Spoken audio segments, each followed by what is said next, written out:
بہت بہترین عمل کر کے دنیا والوں کو بتایا کہ آپ نے وہاں اس وقت ایک انصاری صحابی اور ایک مہاجر صحابی کو دوست بنا دیا، بھائی بھائی بنا دیا، کہہ دیا آج سے تم دونوں بھائی ہیں، تم دونوں ایک خاندان کی طرح۔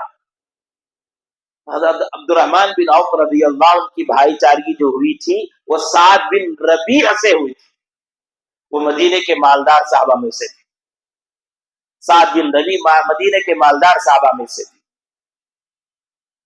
تو ان سے جب بھائی چارگی ہو گئی تو سعد بن ربیع رضی اللہ عنہ ان کا ہاتھ پکڑ کر لے گئے حضرت عبد الرحمن بن عوف کو، کہا کہ دیکھو یہ میرے دو باغ ہیں، یہ میرے دو کھیت ہیں، یہ میرے دو گھر ہیں، ان دو گھروں میں سے جو گھر تم پسند کرو گے وہ تمہارے حوالے، یہ میرے دو باغات میں سے جو باغ تم پسند کرو گے وہ تمہارے حوالے۔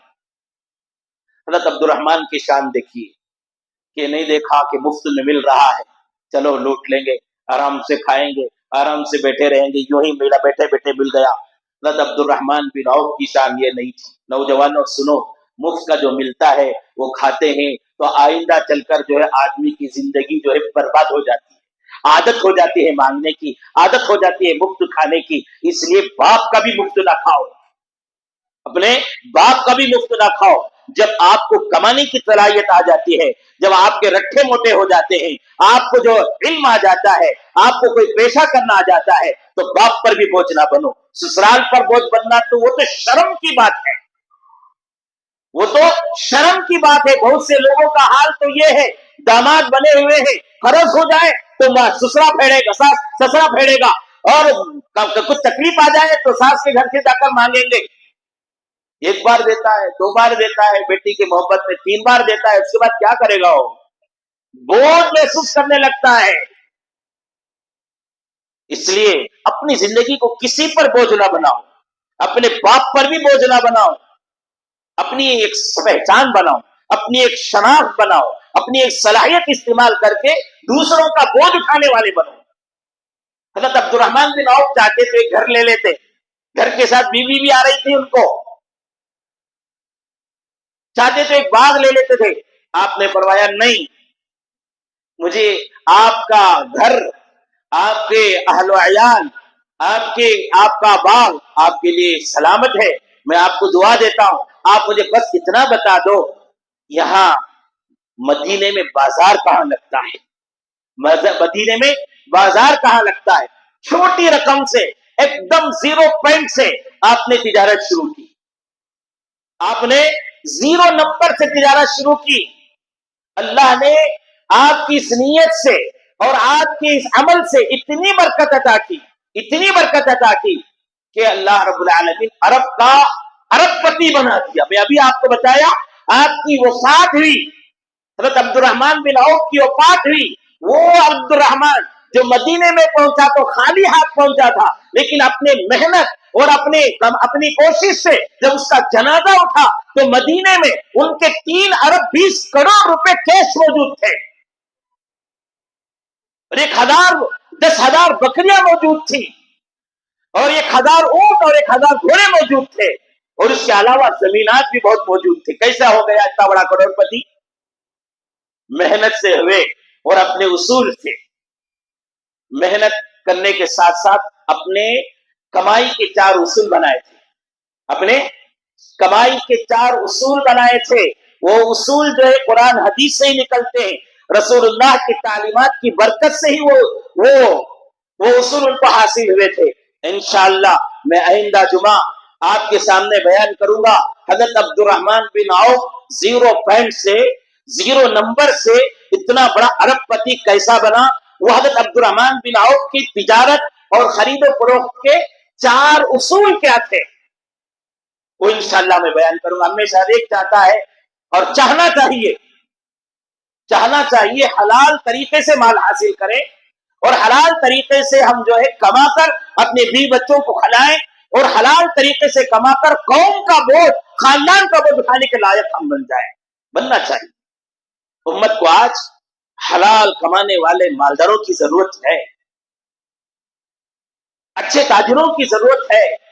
تو حضرت عبد الرحمن بن عوف فرماتے ہیں میں نے جو علم حاصل، یہ جو مال حاصل کیا، سب سے پہلے محمد رسول اللہ کی دعا میرے ساتھ تھی۔ وہ دعا کس موقع پر حضرت عبد الرحمن کو دیا گیا تھا اور وہ دعا کے الفاظ کیا تھے اور کس وجہ سے دیا گیا تھا، وہ بھی آپ کو بیان کروں گا میں۔ دوسرا، وہ 4 اصول کیا تھے، جو اصول جو ہے تو حضرت عبد الرحمن بن عوف کو زیرو سے ارب پتی بنا دیا تھا، انشاءاللہ وہ بھی آپ کے سامنے بیان کروں۔ دعا فرمائیے اللہ تعالی ہم سب کو عمل کی توفیق نصیب